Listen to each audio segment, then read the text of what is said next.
So, igisa na natin ang ating seafood. Wow!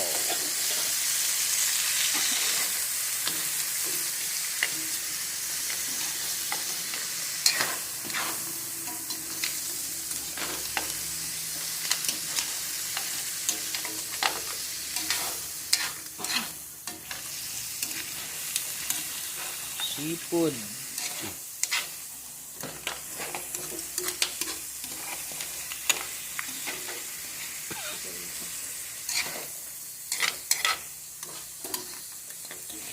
Lagyan natin ng kaunting soy sauce.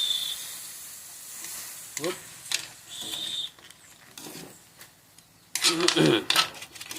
Kaunting magic sarap.